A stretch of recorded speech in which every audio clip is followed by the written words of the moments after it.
Welcome to episode 150, Undoing the Intake Model, Improving the First Sessions in Psychotherapy, featuring Dr. Daryl Chow, Psychologist. Make sure to subscribe to be alerted about future episodes. By Clearly Clinical. Learn, grow, shine.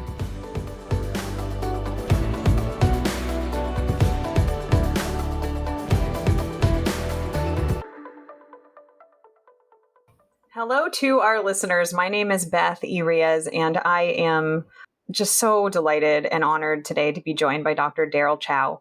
I have had the pleasure of interviewing Dr. Chow alongside Dr. Scott Miller a couple of years ago about feedback-informed treatment. And I asked Dr. Chow to come back today to talk about his specialization, which is really the initial assessment session and focusing on rapport. And I'm excited to have this conversation. Daryl, before I say any more, why don't you take a minute and tell us about yourself and how you came to have this specialization? Then we will dive into the assessment session. Yeah, I don't know about specialization, but it's just one of those things that bothered me enough to sit down to put this down on the metaphorical ink to paper. But yeah, my name is Daryl Chow. I'm originally from Singapore, currently living in Western Australia. And I'm a clinician, teacher, and a part-time, sometimes independent researcher. That's what I do. And hope you can get some things out about first sessions for today. So your background and how I know you is through your work with the International Center for Clinical Excellence and Feedback-Informed Treatment. And I know today's conversation will really pull upon that. For our listeners, before Dr. Chow and I started recording, we were talking about what we wanted to accomplish in having this conversation. And I'm also trained in feedback-informed treatment, and I'm a trainer myself. And one thing that I see is in that first assessment session, we naturally as clinicians have nerves about how we're going to show up in session with that person.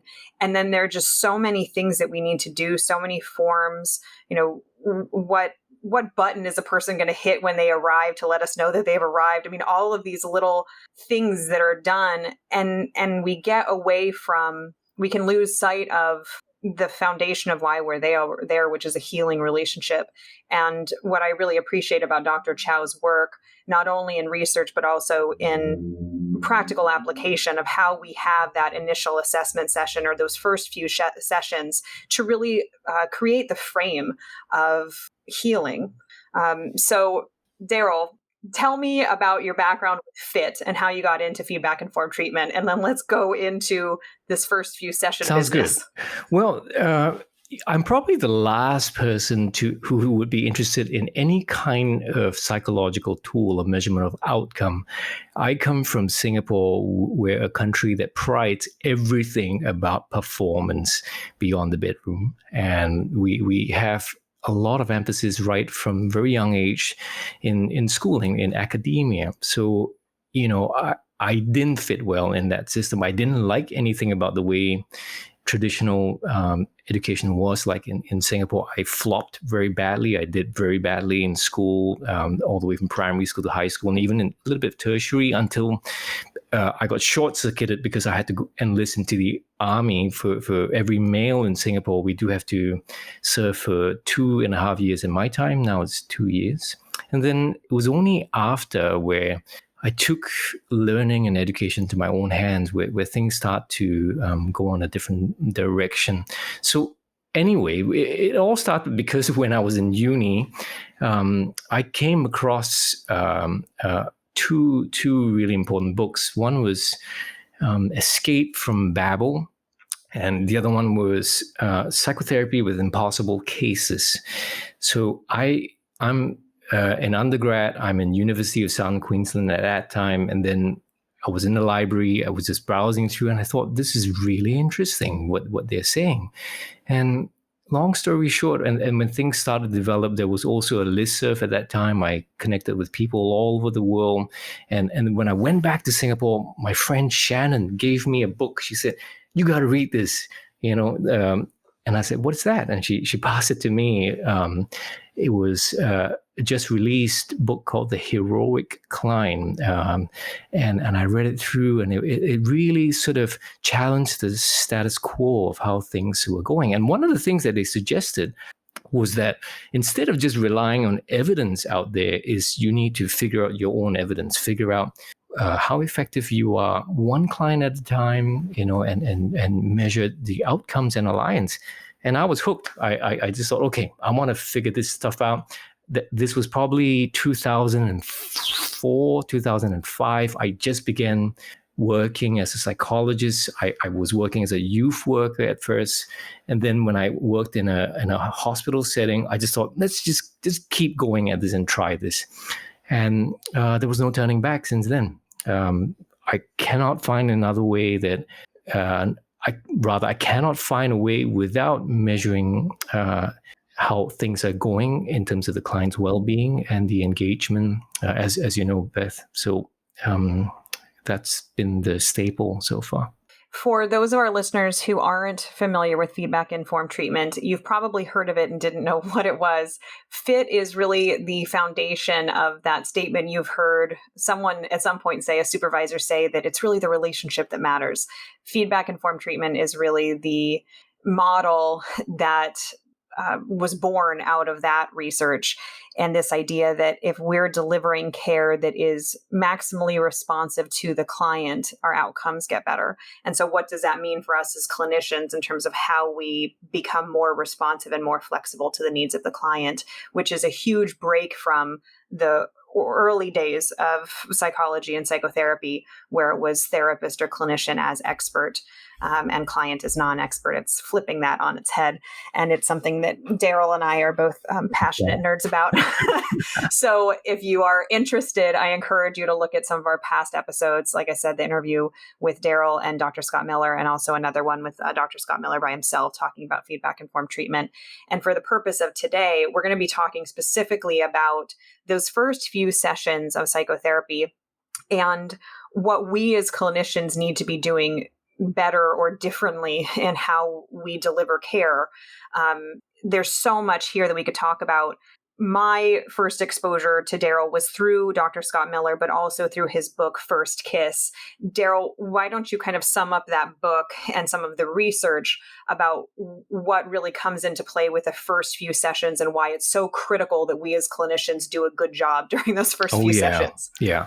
Well, first and foremost, The First Kiss is not a romance novel, as it sounds like one, but it's really about how we need to do two things. One, we need to undo the way that we are trained to do a clinical, thorough assessment, and to re-engage with something that's more fundamental, human connection, right from the beginning.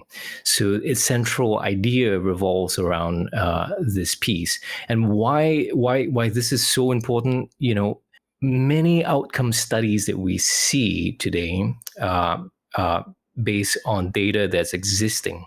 But the thing is, if you look at the raw data sets for a lot of publications, there's always an omission where it's about people who only come for one visit, and for whatever rhyme or reason, they stop coming. The rates can range from 20 to 30%. Meaning, if you have seen 10 persons, there is a likelihood that about 2 or 3 people don't come back for a session. And before the conception of this book, this came to me because I was consulting with some agencies, and they wanted me to help them with their data, look at stuff where we could look at improvement. And when I looked at that, it was this figure that came out too. It was about 20+%. And I began to ask the individual clinicians, I said, hey, these names, did you realize, like, there are people, do you know what happened to them when they didn't come back? And many of them said the same thing. They don't remember them. And I don't blame them, because if you're a clinician with a heavy caseload, if people don't come back beyond just the initial engagement, you don't remember them, right? And if you don't remember them, you won't be able to do anything about them, right? They're out of sight, out of mind, as our kids will tell you, because it's not in front of them.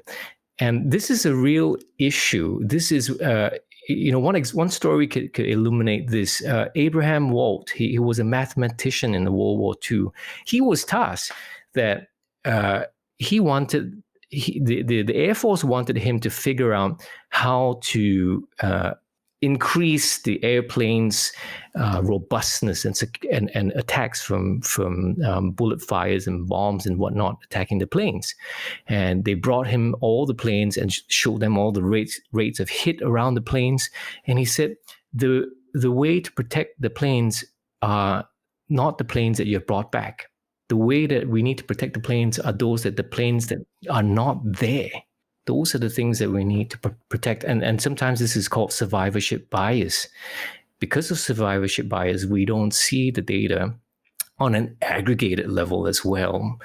And again, out of sight, out of mind. So I think it's really important, because think about this for a second, right? If you or your listeners have ever gone to see a helping professional for the first time, think about the lead up. Think about what it was like in the waiting room. Think about what it's like when you finally meet this person and you're talking about stuff, right? Think about the anxiety, the stirrings of complex emotions that goes on. When I was writing this book, I used to go to this particular cafe called Blend. I would go there, and on Sundays I would sit there, and as I was typing away, trying to figure out a structure for the book, one guy with his father-in-law, he was telling his father-in-law about his therapy session. So the father-in-law says, "So how's it go? How did it go?" And he said, "I don't get it. I paid $180 for this lady to ask me questions, and she said at the end of it, 'See you next week.'" So we have to start to rethink about what it is like from the client's perspective. I know this sounds right? It's kind of like a given, but I think we need to think slowly and carefully about this and focus less about what we are taking and more about what we are giving, what we are gifting, and how it's received. As you were talking about that, one thing that stood out to me was your mentioning of the people that we forget, of the clients that came in once or twice, and then the habit of us as clinicians to forget them. And that in and of itself, that if we're not connecting with them, if we as clinicians aren't forming a connection enough where that person becomes real and living and breathing and flavored, if you will, if we can't remember them, then it almost implies an inherent lack of connection. That's right. However, we got to see this contextually, because think about the reason how come we might not be able to remember them. And I don't think this is the fault or the lack of empathy on the therapist's part. Most of the time, it's, and more so, especially in this era that we're speaking in, Beth, like it's because of the context that we're in. Most of us are super packed and busy. We're flying off our seats just to do what we need to do. And busyness, the tyranny of busyness, is one that will zap our attention and our ability to slow down. Yeah, absolutely. And so as we're recording this, we're in March of 2022. So we're solidly in over 2 years of a pandemic, knowing that we're in a mental health crisis around the world. And every clinician I know hasn't been taking new clients for months. Every agency I know, because there are just so many people needing care. And you're right. It's not for, I don't think it's for lack of care or lack of empathy. It's for the construct and the paradigm of mental health care that we don't necessarily either have the time or the ability to have this deep connection, especially when we feel like we need to fill out this long form and ask all these questions like you referenced, where it's like I spent $180 and I went to this session, I just answered a lot of questions and I didn't get anything out of it. Yeah. And, on top of that, in this time of the recording too, besides the pandemic, we are layered also with the political unrest, the war that's going on. These things, they all seep into the water and the air that we breathe, and they're part of this that makes things a little bit more on edge for everyone, including clinicians. For good or for ill. So when we're thinking about this initial appointment, this initial contact with somebody, I'm curious. So in the United States, at a private practice or group practice level, it's not uncommon to have contact with somebody before the session.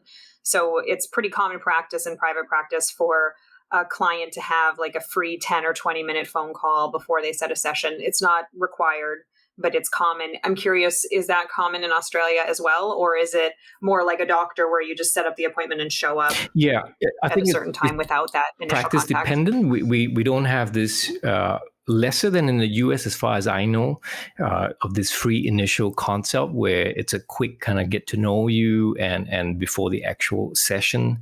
We have less of that, mainly because a lot of the referrals in Australia, they come via the family physicians, the general practitioners who get a mental care plan and they refer to either the private practice or the group practice. But of course, we also have all the barrage of intake forms and all that we need to do. But you see more of the layers of paperwork in governmental sectors, non-private sectors that require a lot of things for, excuse the language, but ass covering kind of work. Yeah, and certainly I've always thought it funny when I have these conversations with folks who are coming from feedback-informed treatment, because my listeners know I'm like all about the clinical documentation and the CYA of managed care and liability reduction.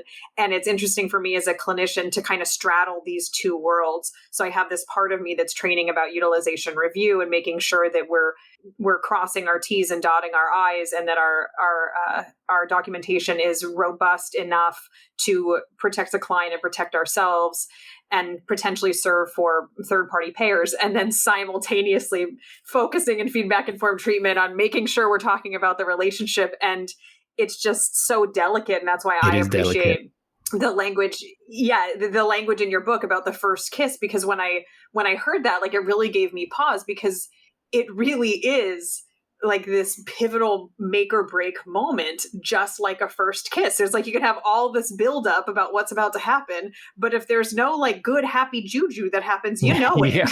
And it has very real consequences.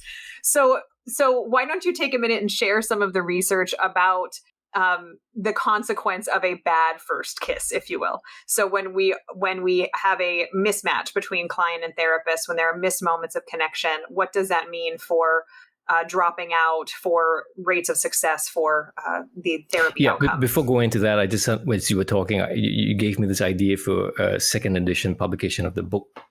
Design the book cover. Maybe you should have two persons who are gonna smooch, but they're having a little mask, in between or something. But anyway, layers of interpretation on that one. Yeah. So I mean, the research is clear that it's as I mentioned. There anything between 20 to 30% as a baseline that happens, and sometimes even more. For some people, it's less, which is great if the figures are lesser for you.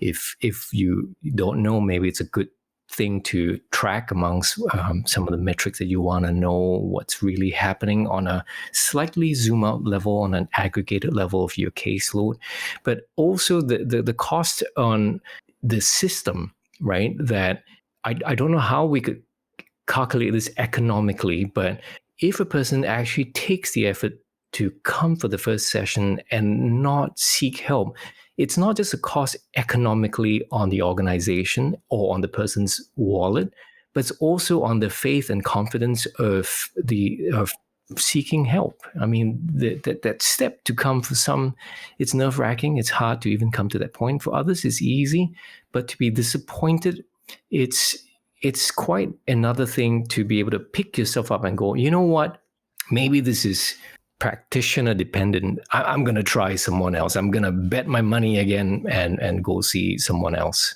That takes a bit of recovery on the person's part. And my view is that we shouldn't be burdening people on that. We should do our best to see if we can focus on how to not so much give them fast food serving and go, here's the thing that will solve all your solution in one go in the first session. I don't mean that, but I mean, in a way, a true understanding of human development, that they do require this first step, and anything to help them engage, anything to help them feel like they're on the right direction, it's going to be potent. I remember in reading the studies just how kind of stark it was that when a client only attends session with a therapist 1 or 2 times and they don't stay, they drop out, that their likelihood of seeing another therapist or achieving relief for their symptoms goes down dramatically. And it's really discouraging, for clinicians, like no pressure. But admittedly, like you were already feeling pressured. And I think we can all remember our very first session. I know I can. It's vivid in my mind of how it felt to have somebody come see me and think that I am going to help them, and the imposter syndrome and all of that was going on. And then simultaneously having my clipboard and a pen and filling out all this paperwork. Yeah.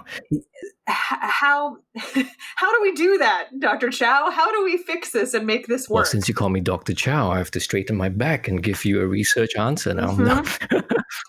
Indeed. Well, let me give you a personal response to that. When I was about 15 or 16, I was not in a good place. And I didn't quite know what was going on in my mental health, in my inner life per se.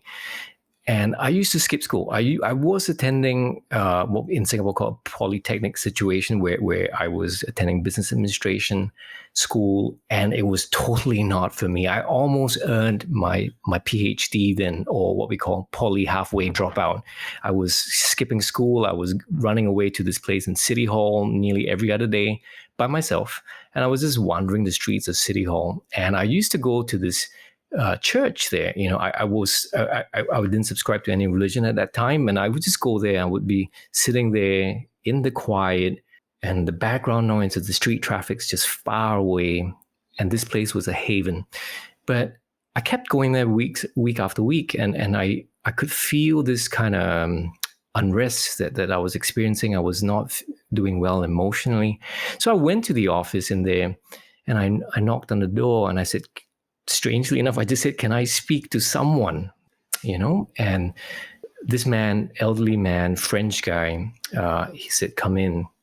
And I sat there, and Father Claude is his name, Claude Berito. He's since passed away, but he invites me. I sit next to his table, and he's got one of those wooden table with a glass top across the table to overlay some pictures that he kept, some memorabilia that he had. And he looked at me, and he greeted me, and I said hello. And for the next 30 minutes, I had nothing to say. I had no words coming out of my mouth. And the thing he said to me was, he said, if I remember correctly, he said something about, it's okay, you don't have to say anything, whenever you're ready, no pressure at all. And then I ended up talking to him about paintings on his wall and everything else, because I was crying by then for some reason that I couldn't explain at the time. And he didn't probe.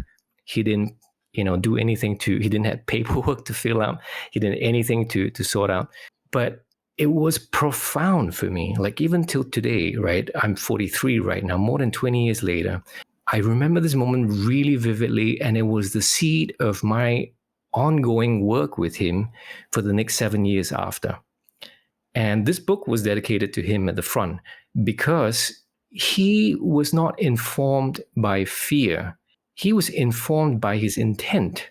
When we have to deal with a lot of ethical considerations, we have to understand ethics is about common good. It's not about covering ass. Although, especially when you first start off, you would really feel worried, like, oh, you got to get a consent form, you got to get this done. And like it or not, what happens to the practitioner and to the clinician is we are informed by fear, not by our intent. And, listeners won't know this, but you did a beautiful thing, Beth. When we started off the interview, you asked me to just stay close to my intent of what I wanted for today in our call, right? And you did the same. I love that, because it just zeroes in to come back full circles. What are we doing? Like, why are we in this profession to begin with? I wrote that down. when we are informed by fear, not intent. There was such a challenge there, Daryl. I think so much of our licensing exams are about fear, about law and ethics, about making sure we're doing the right thing. And the consequence for 16-year-old you would have been to lose you, or at least have increased the probability that if you had sat down and the person had said, so where did you grow up? And tell me about your family life. Exactly. And do you have any sexual trauma? Yeah. And that's a really hard balance to strike. And it's one that I certainly struggle with. And when I don't often tell this story, so it's not in the book as well, but when I do workshops on this topic, I have some people who said, but you know what, this guy didn't have licensing issues to deal with and all that. He's got no paperwork to fill out on the intake and all that. But the point I'm bringing out is, why is that then? I think we do have to do the right thing, right? We have to worry about doing the right thing, but we end up focusing about doing things right instead of doing the right thing, if that makes sense, because we end up needing to do all of those stuff, and we just need to return one more time closer to the intent, and still find a way to do that. But those become not the priority. Those become we got to do them, but let's kind of stay close to the human experience for the person first, and we'll figure out a way. Do we have to do all of those paperwork in the first initial meeting? Can it be done in another way? Is there a HIPAA compliant e-form kind of way that they could do it as well, instead of sitting down with them and interviewing? These days when I meet people for the first time in my practice, I make it clear to them, I will ask you a couple of questions, but the last thing I want you to feel is an interrogation, because it's not. Some of the questions you might have answers to them, and some of the questions are just for you and me to think about, because the questions put us on a quest, a direction of where we're going. I am already anticipating clinicians like myself. So I came out of the gate in county contract work. So what that means in the United States is that you are suffering under an extraordinary caseload with very limited time, a ton of paperwork, generally very little training and oversight and guidance and mentorship, and you're kind of thrown to the wolves, so to speak. And my goodness, I distinctly remember having occasions where I curled up under my desk in a fetal position and rocked back and forth because I was so overwhelmed by the paperwork. And in fact, that's actually how I started becoming a clinical documentation trainer, was because I had this moment where it's like, I have to figure out how to do this and how to survive in this environment when I have to answer to Medi-Cal or to Blue Shield of California or to Anthem Blue Cross or whoever the payer is.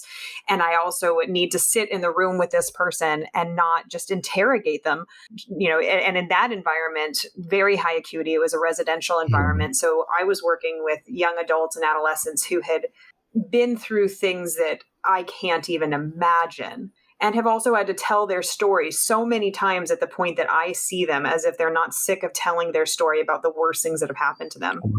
So having to balance, how do I do the paperwork and get that done, and then also hold space. And so I know, as we're talking about this, that there are listeners going, well, this is great. This is perfect world. Great. I'm not in a perfect world. I don't exist in that paradigm. And so I want to say to you listeners, I see you. I know it. Believe me, Beth, I know. have to ask you then, how did you started to figure it out, straddling these two worlds of the clinical documentation and the human side of engagement? I had, part of it was I had a really good supervisor that had created a very simple assessment, and it relied heavily on the client's narrative, if you could get to that. And what I appreciated, and so again, this was a residential-based environment, but so what I appreciated about my supervisor was that he would go in, and he was actually the psychologist that would meet with them and would help on their individualized education plan, for example. And then I would go in as the therapist and meet with the family and work with the client weekly. So we were both doing assessments, and And my supervisor was kind enough to share that paperwork with me. But one of the things that I learned from him to do was to walk in with the paperwork and very often set it down, to put it down on the coffee table next to me, or to slip it in the next to the armrest on the couch, in this very deliberate act of like, I will get to this right now. How are you doing? And it was this kind of intention setting that it was like, yes, that's there. We need to do all of that crap. And right now, I'm just going to sit here human to human with you and try to see you. And maybe if we see each other, you'll come to understand something about me and I'll come to understand something about you, and we can have a conversation, and I can see if I can be of any service. But it was absolutely not to lead with, okay, because like, I have been there. Like, I have been there when you go into a doctor's appointment or a therapy intake or whatever else, and the person is just staring at a computer screen and they don't make eye contact. Typing and away. They're like, so your parents, right, exactly. Your parents separated or married, or blah, blah, blah, blah, blah. And like living diseases, like cause of illness, like all this stuff. And it doesn't feel good. And can I actually, and I think this is a relevant story.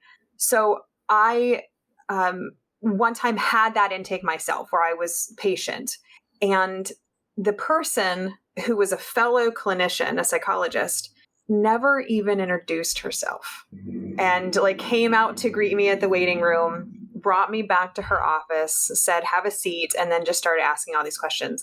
And at the end of it, I said, I know you need all of this information. I really would have liked to have known your name. And it just like hung in the air. Wow. Because I didn't even know her name, but she could recite to me these traumas from my adolescence, and it was it was a meaningful moment for me. I'm guessing it was a meaningful moment for her as a clinician, where it's like, yes, and this person's job was just an intake. So the construct of that organization was that one person does the intake, quote unquote, and you and I will get to the, what the word intake means. And then they hand off that clinical data to the therapist. But it also was, if I were not in the field and if I were not aware of the bureaucracy that clinician was operating in, no way I would have been back. No way. Exactly. Because even though she was collecting raw data and wanting information, historical details, I didn't even know her name. I didn't even know her name. I hope she does. But it's again, no fault of hers. Maybe her role was designated as the That's intake. Her role. And talk about the research. There is evidence about this where you have one person doing the intake, farm it off to a person to do the real treatment after that, and go. And the evidence so far is that people who are in that kind of system are 2 to 3 times more likely to discontinue the treatment process when they are farmed out. I think when organizations start to build through this kind of logical sequence, all right, let's hire some not full-fledged or provisional psychologists or people who are in training to do the intake, then farm them off to clinicians to do the real treatment. It sounds logical, but our world does not operate on this kind of logical rationale. We operate on a psychological realm more than logic, because the moment when you have to spill the beans to someone else and then get farmed off to see someone else, you feel like you got to start all over again, right? And information is not transformation. You can have a lot of information and nothing happens. And Paul Slavik in 1974, he was a peer of Danny Kahneman. Most people would know about Kahneman's work from his book Thinking Fast and Slow with Amos Tversky, but he was a peer, Paul Slavik, and he found that he asked people who are betting on races to ask about information that they want about the horse before they put the bet to make a good bet. And the more information that they get, their confidence increase, right? Naturally so. But it comes to a point where the confidence keeps increasing when they have more information, but they do not become more accurate in their prediction. So information is not transformation. There is a sweet spot. There's a good enough place, or Herbert Simon calls this satisficing, a middle ground where you do need to know a little bit before you could do some work. But the moment where we need a thorough formulation, the 4 Ps of everything about this person and all that, before we can do anything, I think that's misguided. I agree. I would love to argue with that, but I agree. And it is a pickle that clinicians find themselves in. I think for me, in my role, which I've worked with dozens of companies across the country on their intake paperwork, and it's hard because one of my experiences, like I've had the honor and the opportunity to talk with clinicians with all different specializations. Yeah. And the reality is that, like, I know a clinician, for example, that specializes in traumatic brain injury. Wouldn't you bet that her assessments cover things that I have never, ever thought about? Right. And then when I'm thinking about intake paperwork that I'm helping create for a residential treatment center, then I'm remembering her in the back of my mind. And it's really tempting to include 12 questions about any time that you had a head injury and, like to go down this rabbit hole, which is unequivocally important. But it also is not necessarily my rabbit hole to go down. And it's also contextual. So how thorough an assessment is, if you're looking at psychiatric hospitalization or a residential level of care versus outpatient, right, they're requesting and demanding different things.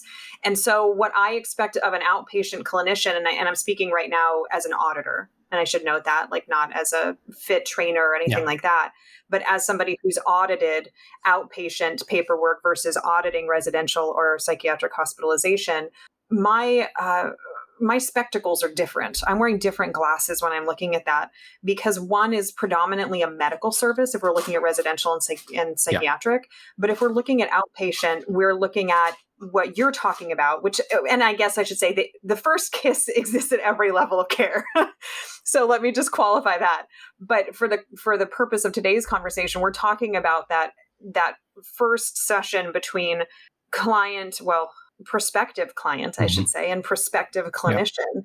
And then what do we do as clinicians to improve the likelihood that person is going to walk away feeling like they got something out of it, knowing that the research shows that if the person comes for a few sessions and doesn't feel like they're getting anything out of it, has no measure to say I'm getting better or I'm getting worse or anything else, that they're much more likely to drop out. Again, the pressure's on us. And so it's like, what do we need to do differently to I want to say ensure, but to do our best to influence the likelihood of a positive outcome in those first few sessions when they're so critical to whether or not this person is going to get better? Absolutely. I think for your listeners, if they did not pick this up earlier from what you said, Beth, I think it is worth highlighting your example that you gave about what you learned from your supervisor when you first started the work about putting it one side. You were gesturing to the side table or putting between the chair and the armrest. To me, that's such a powerful psychological signal for yourself, maybe also for the client. But I think that gesture reminds you to go closer to your intent again. That we got to sort that out, but it's not the priority. Our biggest thing that we need to do is have the ability to protect our priority. That's so important, because if we don't, then we will get muddled. There's so many things that we do need to do for good reasons often, but we do need to figure out not the 4 Ps. We need to figure out what's the one priority, what's the 1 P for this person at this time, whether or not he or she's keen for the treatment, whether or not is this going to be ongoing work. It doesn't matter. We still need to figure a way to meet them eye to eye. As you're saying that example, and you're right, obviously the listeners can't see me, but so gesturing, taking my notepad, and when I was using a notepad to actually fold it up, to take my folio and fold it and set it down on a coffee table to my side. What's interesting is, like, going back to kind of exploring this idea of first kiss and really building this out. Part of a really good first kiss is also the framing, and that the physical positioning isn't awkward. So I'm thinking about that example where I was the client, patient, participant, whatever word you want to use. And that even the framing that this was a person sitting behind a desk. So there's this huge, very heavy obstacle between me and that clinician. Then there's also a computer screen, and I see a face kind of bend out to the side every once in a while and pop back in behind the computer screen. And like, that would not be a perfect circumstance for a first kiss. And I've spent a lot of time thinking about this, and I've had these conversations with treatment centers about like, what is even the physical arrangement of folks when you're meeting with somebody? Are there coffee tables in between you? And for me, I actually am sitting in my office right now, and Daryl, you'll reflect, there is no coffee table. It is a chair and it is a couch, inviting. And there is no coffee table. And thank you. And what I do have is actually a little side table that I will put my folio on, and maybe a water bottle, things like that, in those good old days when we're in person with folks. But that all of these constructs, all of these moments send this message to a prospective client about how engaged we are, and whether or not, as I see it, the measurement oftentimes in feedback informed treatment, to boil it down, and I welcome your disagreement because this is far more your area of expertise than mine, is basically, as a clinician, do moments bring us closer together with a client, further apart, or about the same? Is it neutral? And when something happens between the client and therapist where they are further apart, then hopefully there's the opportunity for a repair to come back closer together. But so to think of the intake, quote unquote intake, the assessment session, these first few sessions, as the blocking, if you will, the stage blocking of the perfect first kiss, and that it even means thinking about, how am I physically in relation to this person? Is my body facing theirs? And that makes a difference. I mean, I remember seeing research about whether or not our feet are facing somebody in conversation is an indicator of how engaged we are. All of these pointing things. At the door? And right, exactly. And so, and I'm sure clinicians, some are listening going, oh my God, there's so many things I have to think of. But it's like, but to remember, like, what does it mean to be a human in the room with somebody and to actually be a good listener? Like, that's what we're, I think, fundamentally really talking about. Like, how do we set the stage to be a good listener and to be engaged and to be investing in connection? And now disagree with me. I don't disagree, because, I mean, when we talk about, I mean, the couple of things to unpack from what you said, it's really important, because the thing about the use, let's say, of outcome measures, for me, they are not an assessment tool. They are conversational tools. They are the same thing for why a physician will have a stethoscope, a blood pressure machine, and and all those devices. It's really part of the treatment. It's not a augmentation or an additive, like extra thing. It is part of the treatment. So I see it that way.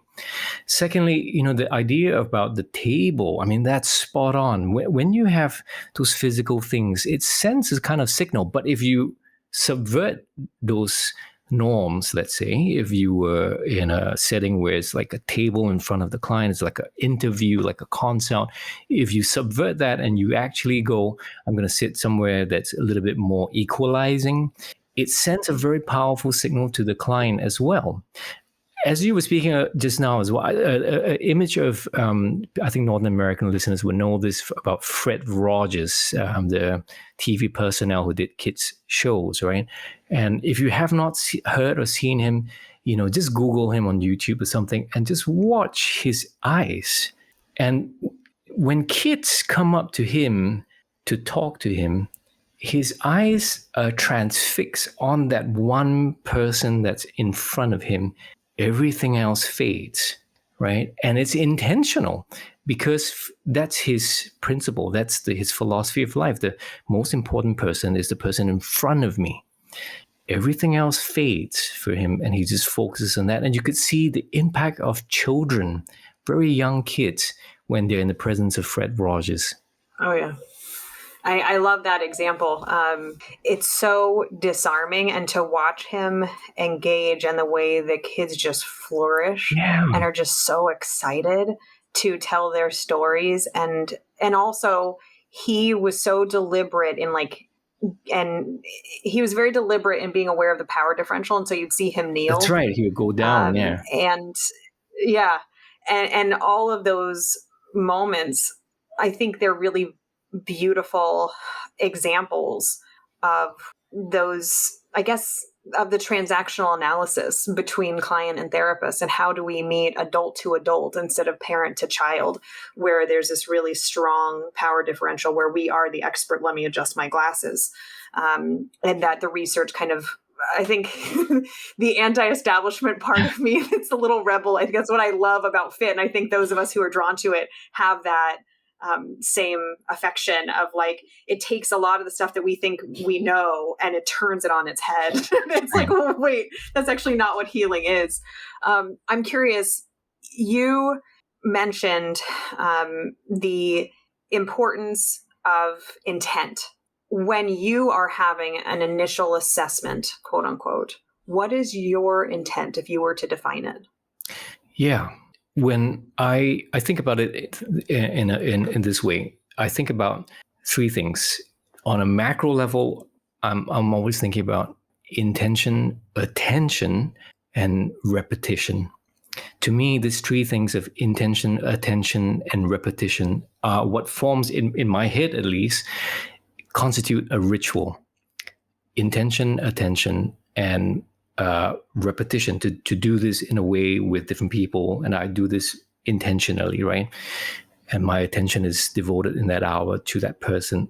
And for me, it's a ritual because this therapy hour, it's a healing ritual of sorts. We meet each other, we say hello, hopefully we get to know each other's names, and then we figure out what's going on and talk a little bit about stuff, and then we go a little bit deeper and we explore certain things, and maybe some things are too difficult to explore. That's okay. We put it one side, and hopefully I want them to have I don't want them to have just new inputs. I really want them to have a new experience, right? A human experience, in this case with me.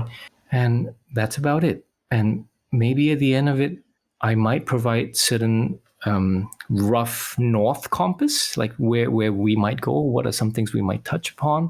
Sometimes I might even give very clear tasks or things that they can do in between. Sometimes I might give them little words to think about, symbols to represent where they are at, which some of the examples we gave in the first kid's book, and that's usually my intent. But then when I'm thinking about it from a clinical standpoint, I have again another three things that are in my head, and they constitute what a person will say, won't say, and can't say. Will say, won't say, can't say. So I'm thinking about what they will say, right? The stuff that they're willing to disclose and talk about, or maybe even plan fully, that they have intent on talking about their relationship troubles, or they have issues with anxiety and so on. But I also want to listen to what they won't say. What I mean by that is the stuff that may be imbued by shame, have difficulties articulating things that are not norm to just speak about. I want to attune to those stuff. And then finally, the can't say, to me, is the shorthand for remembering what does this say about them, the story that they are carrying, that they have real difficulties acknowledging. Give you an example.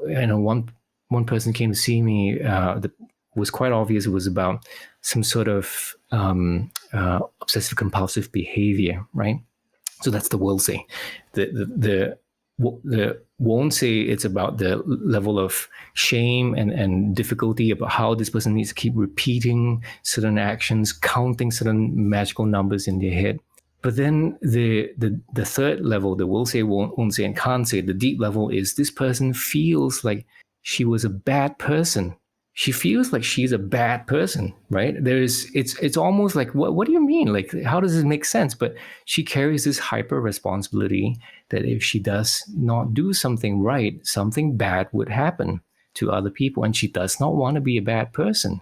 So I want to listen for all these layers, and I might not get to that in the first session, and that's okay. I'm not going to be digging like an archaeologist, because I'm not. I just want to pay attention to these layers. Now, they are not a formula. They are just little heuristics that I have in my head. But more recently, and this is not in the book, um, I realized that you are good at this area, clinical documentation, but I've been thinking a lot about case notes, right? What's it for? Who's it for? All those fundamental questions of case noting.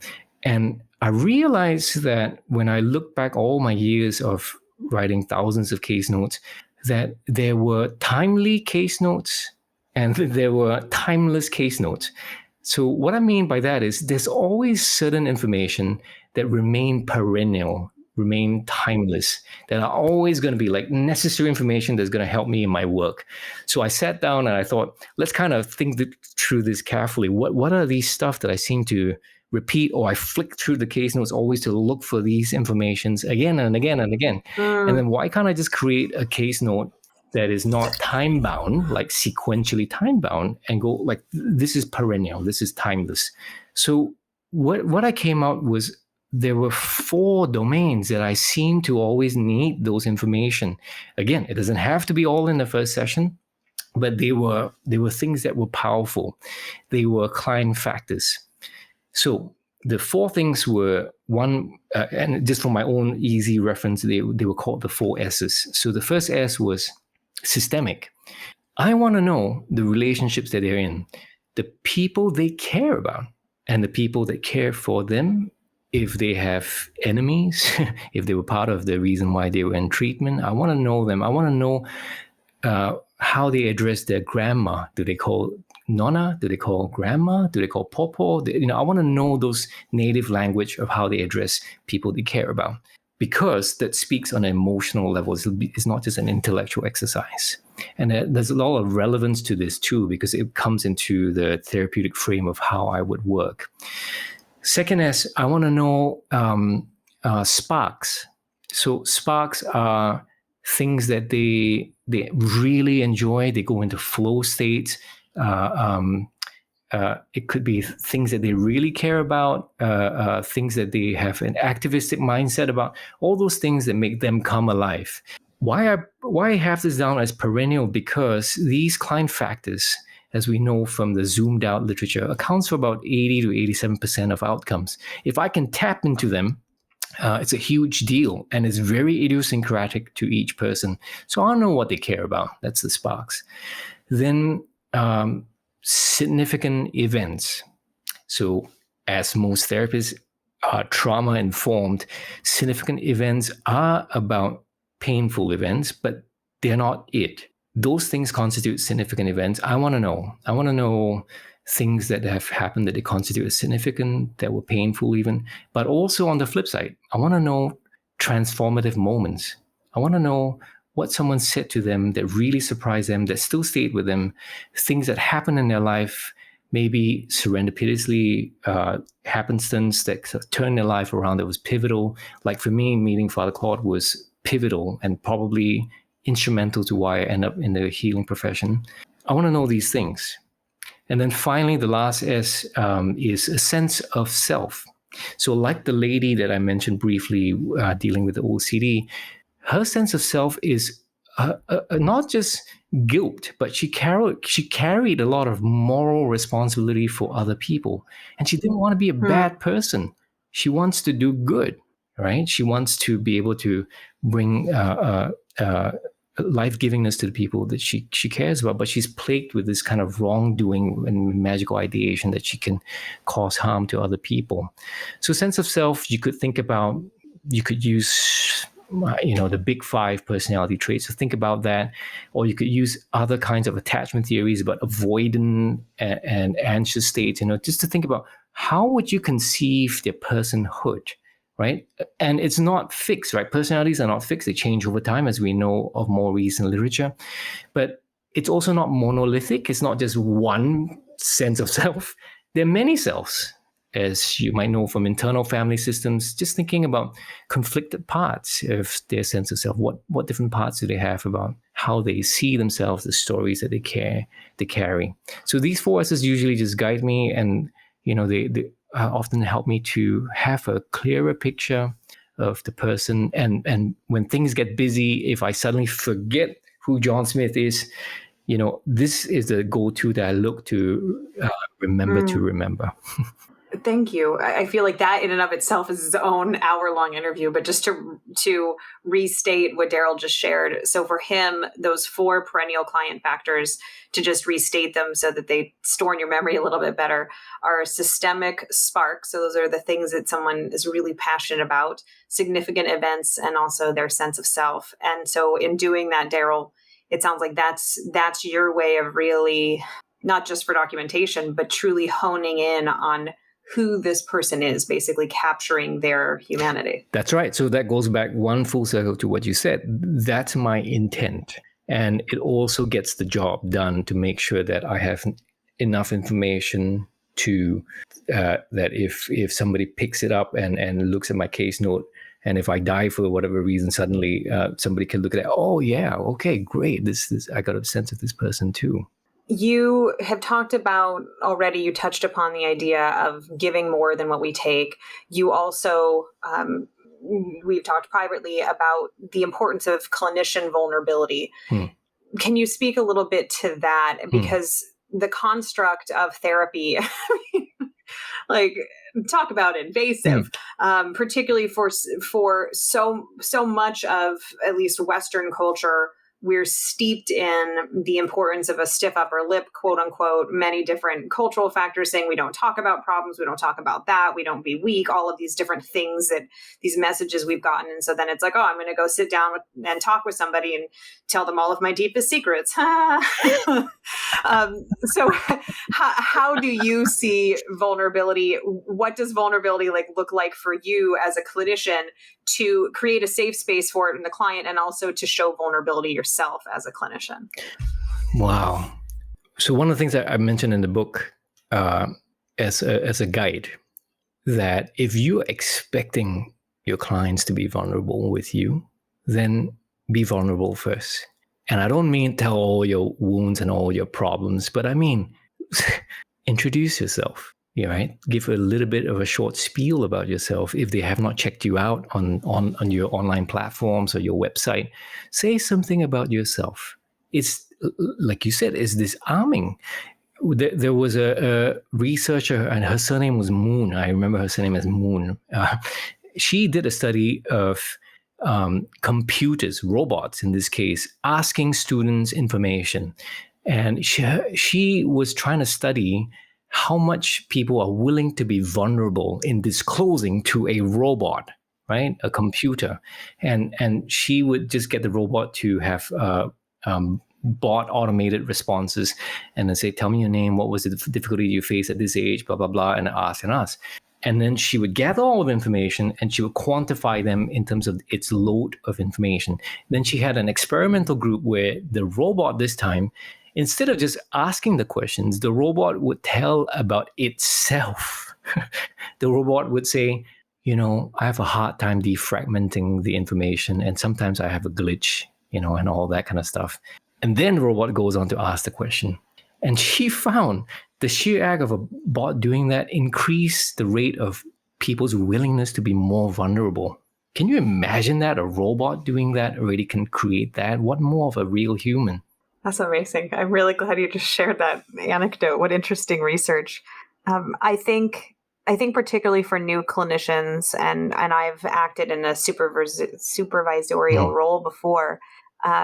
For new clinicians, it's feeling like you need to have all of the answers and you need to know exactly which intervention you're going to use, and that it's on page 374 of that one manualized treatment that you did 6 weeks ago and you got trained in that cold conference room. And it's so much pressure. And I continually, in reading First Kiss and in talking with you, I think it's just refreshingly simple to go back to these moments of what it means to just simply exist in connection with somebody. Totally. And in witness of somebody as well. And at least for me, what an honored position that is. Like it just continues to amaze me. Yeah. And it's really just so simple.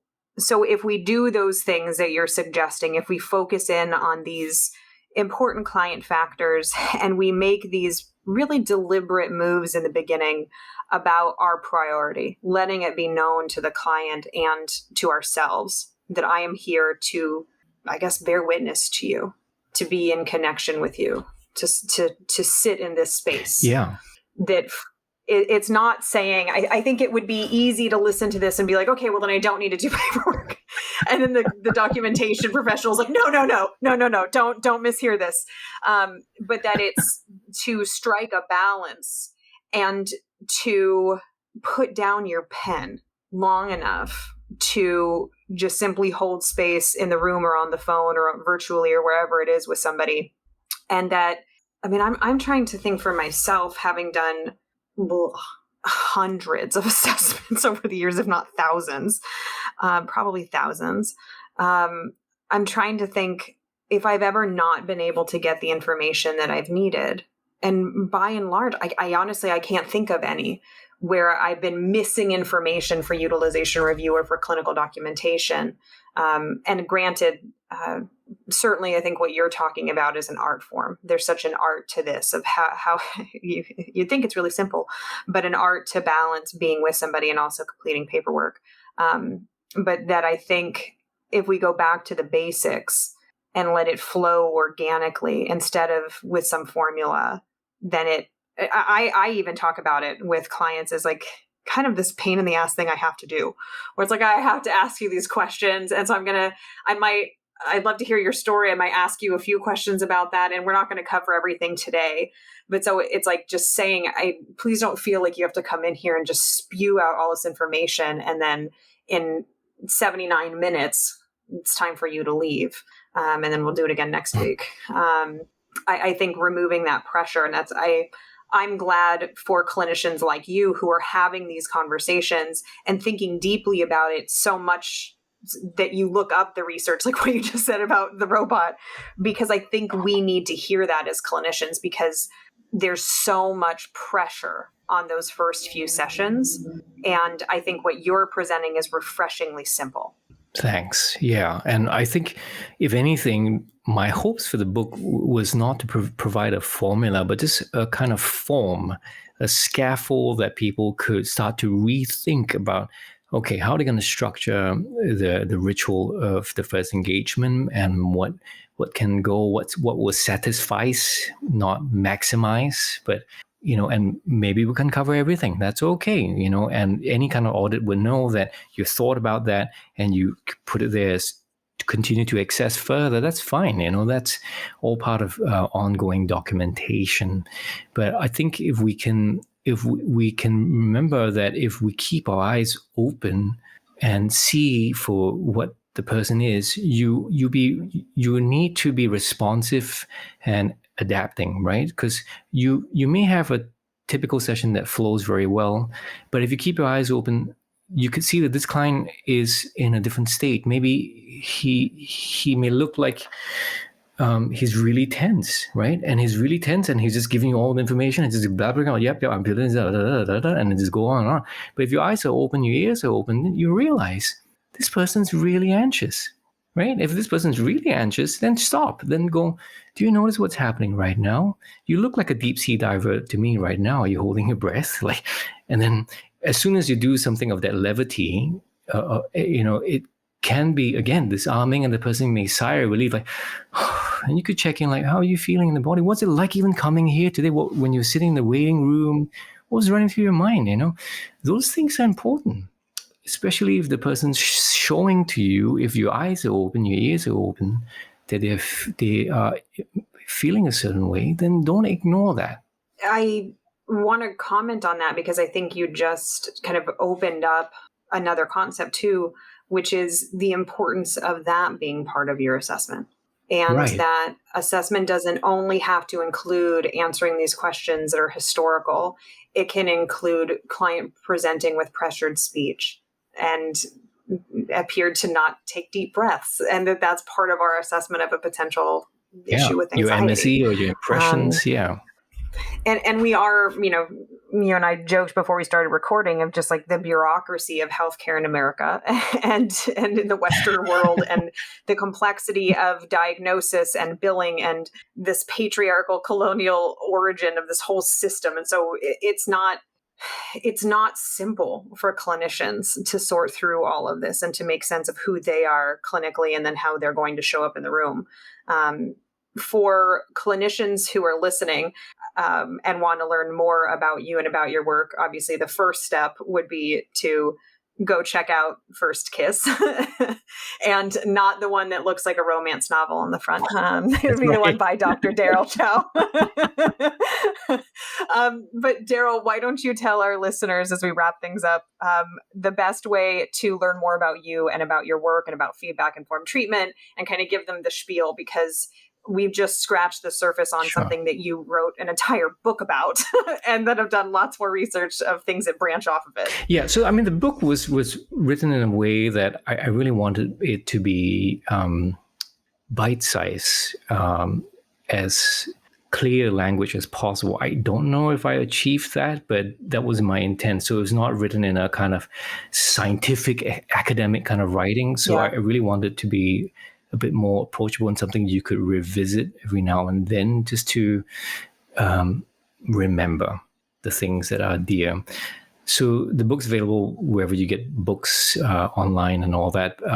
Want to know more about these stuff? I run a site called Frontiers of Psychotherapist Development. If you just go to darylchow.com, that's my name, DRYLCHOW.com, and /frontiers, you see an archive of information covering things about deliberate practice, feedback-informed stuff that Beth, you've mentioned about, first sessions as well, about what it means to become a deep learner and all that. But there's also a particular blog that was, I think it should be out for when listeners hear this.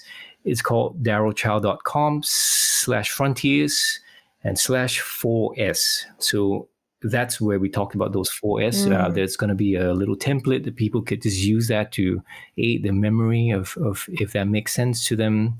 They could use this to guide them in their work. So the blog site, we have a not so frequent podcast tagged with Frontiers Radio as well, for stuff that we're talking about. Fantastic. Thank you again for joining us, Dr. Chow. It's always wonderful to spend time with you. Well, I like your questions. You make this really engaging. Oh, well, it's because I am engaged. I get to talk with people like you, and it's like constant food for thought. So thank you. My appetite has been satisfied for now. Thanks for what you do. And if I could, again, at this time of the recording, our thoughts and prayers go with people in Ukraine and also the people in Russia who are having difficult time standing up to this. Thank you so much. And thank you for that as well. It's as much as you and I can laugh and connect, it's also been an extraordinarily hard time. And all the more poignant it is to get to connect. That's right. And for us as clinicians to connect with our clients. So thank you for joining us in bringing home that idea of the importance of connection. You've just finished listening to another exclusive Continuing Ed podcast by Clearly Clinical. If you like what you just heard and you need Continuing Ed credits, please visit us at clearlyclinical.com to check out our one-year membership, where you'll have access to our growing library of Continuing Ed podcast courses. Clearly Clinical, where our goal is to help you learn, grow, and shine.